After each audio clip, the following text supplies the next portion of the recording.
Magandang araw mga kaibigan. Bigyan natin ngayon ng opinion reaction itong post ni Pinoy Trending. Dumarami po ang mga taong galit kay Vice Ganda. May nagsuggest, hindi na daw Vice Gandang itawag, Vice Tanda. Ito si Bibi Gandang Hari, yung kapatid ni Senator Robin Padilla na dating naging action star, nag-decide na magpa-opera ba, so naging babae. Ito pala, matagal na niyang may kinikim-kim siyang galit kay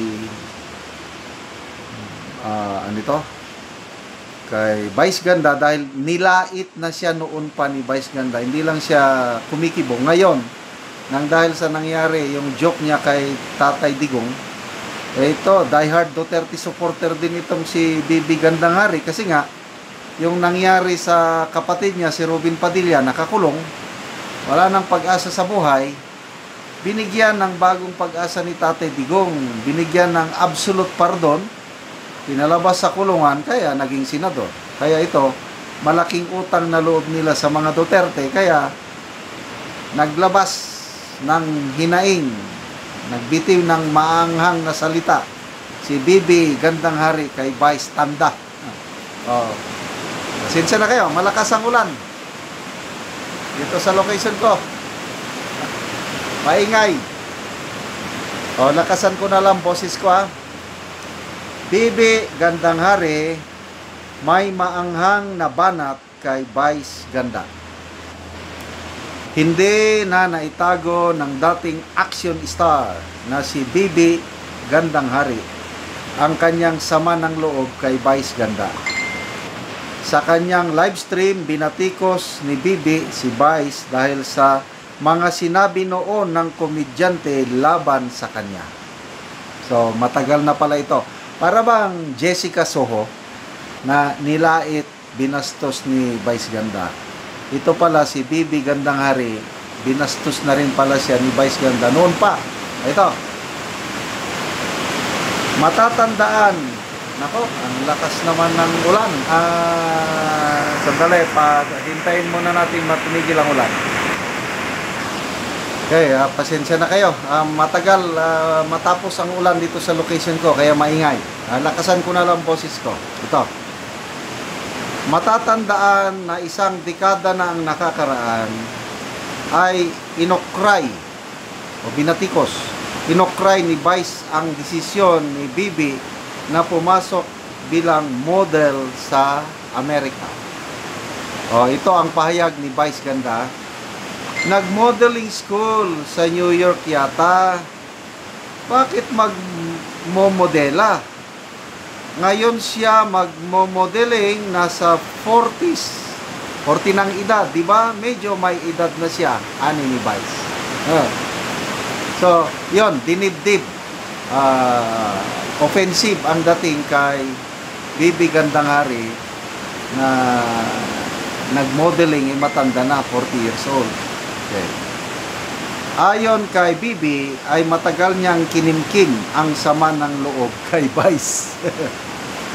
Bilang tugon ay sinabi ni Bibi na walang karapatan si Vice na tawagin ang sarili niyang ganda.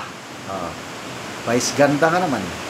Ang term na ganda shouldn't be related to him kasi walang maganda sa kanya. Hindi ako nangungutya, but really, base sa mga napapanood ko at nakikita ko, minus the wig, honestly, maganda yung wig. Walang maganda, ani. So, wig lang daw maganda. So, hindi na siya si Vice Ganda. From now on, we shall call this person Vice Tanda. Siya si Vice Tanda. Agree ba kayo? Ganda, Vice Tanda. Mas okay, Vice Tanda. Sinabi pa ni Bibi na walang karapatan si Vice na questionin ang desisyon niyang maging babae.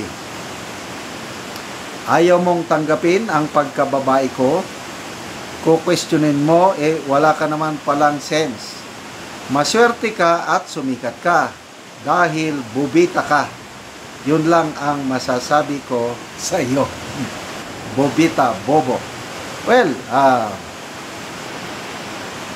salamat dito kay Bibi Gandang Hari sa inyong malasakit sa mga Duterte. Kaya ito, reaksyon niya na ito. Matagal niya nang kinikimkim, yung sama ng loob, hindi siya nagsalita. Bakit ngayon lang siya nagsalita? Kasi hindi na rin niya mapigilan yung pambabastos ni Vice Ganda kay Tatay Digong. Kaparehas natin. Ako, kung ang joke lang ni Vice Ganda yung mag-jet ski sa West Philippine Sea, okay lang yun sa akin. Pwede yun. Kasi sinabi naman talaga ni Tatay Digong na mag-jet ski siya. Huwag lang niyang isama-sama yung free trip pa sa ICC. Doon na ako nasaktan dahil kawawa na nga ang ating Tatay Digong na nakakulong. Kidnapping yan ha. Hindi sumunod sa due process. Dating presidente, gandang naitulong, daming naitulong sa sambayan ng Pilipino. Kinidnap nila, ginala sa ICC, ngayon naghihirap sa ICC. Yun lang. Huwag nyo nang hamakin ang aming Tatay Digong na naghihirap sa ICC. West Philippine Sea, jet ski, okay lang yun. Sige, pagtawanan nyo yan. Sinabi naman niya talaga. So, Vice, tanda. Tandaanan ko yun. Vice, tanda. Tapos, McDonald, hindi mo na kami kakain, kahit paborito ng mga apo ko. No more McDonald. Yung, ano ito? CDO Fantastic Tocino. Okay lang yun. Hindi ako kumakain ng Tocino. Yeah, McDonald. Kumakain ako, sumasama sa aking mga apo. So, Davao City Council. Medyo gumalaw na. Kinondi na. Si Vice Ganda sa isang resolusyon, although hindi yung mas malakas na persona non grata. Ano lang, mabuti na rin yun. Kinondi na nila yung pambabastos, pwede na yun. Salamat sa Davao City Council. Salamat mga kaibigan sa inyong pagsubaybay sa ating channel. Nakakatulong kayo ng maigi sa tribong Talandig ng Bukidnon dahil ang sweldo natin sa channel na ito is pantulong natin sa tribo. Namimigay tayo ng libreng yero at pako para makapagpatayo naman itong tribong ito ng mas maayos na bahay o tirahan. Panoorin nyo ang video na ito. Ano pwede naman ang gaya yung tampo doon?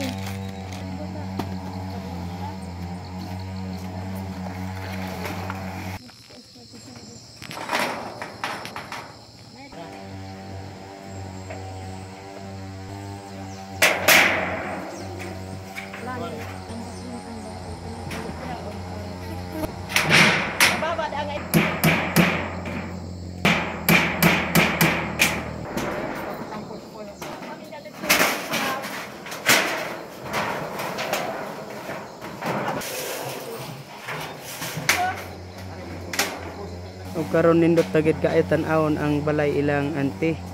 So ila na gyud na atop ang gihatag sila nga yero.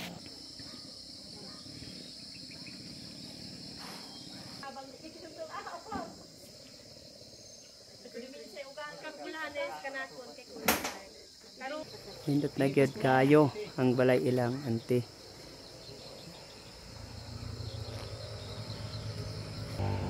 Salamat kaayo sir sa imong pagtabang labi na sa Ginoo nga gigiyahan ka sa Ginoo nga mutabang ka. Sir, salamat kaayo kay daghan pa kaayo nang inahanlan sa amoa. Unya sa labi ra sa imong kuan himo nga mo ay imong gisugo nga mag tan-aw og mga pobre nga wala ilang ikapalit. So salamat kaayo sir. Daghang pagid kaayo sir ang nanginahanglan dinhi sa among barangay. So diya ra ko kutob sir. Salamat kaayo sa Ginoo ra gid magbalo sa imong ha. Salamat kayo ante.